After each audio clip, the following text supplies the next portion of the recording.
আসসালামু আলাইকুম। সকাল সকাল অনেকদিন পরে কাপ চা খাবো।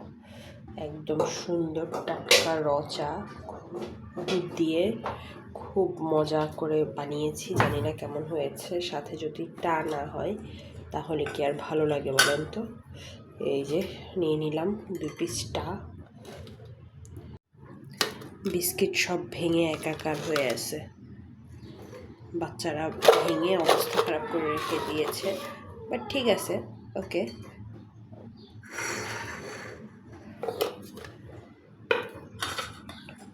কেমন লাগবে বলেন তো এক কাপ চায়ের সাথে সুন্দর বিস্কিটটা টুক করে ডুবিয়ে খেতে? আমার তো খুবই মজা লাগবে। আমি বিস্কিটটা রেখেই দিয়েছি আমি চা দিয়ে খাওয়ার জন্য।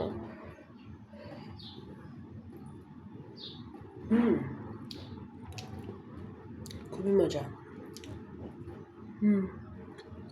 ভীষণ টেস্টি। কে কে এভাবে রং দুধ চা দিয়ে বিস্কিট চুবিয়ে পছন্দ করে? আই থিঙ্ক সব বাঙালিই পছন্দ করে।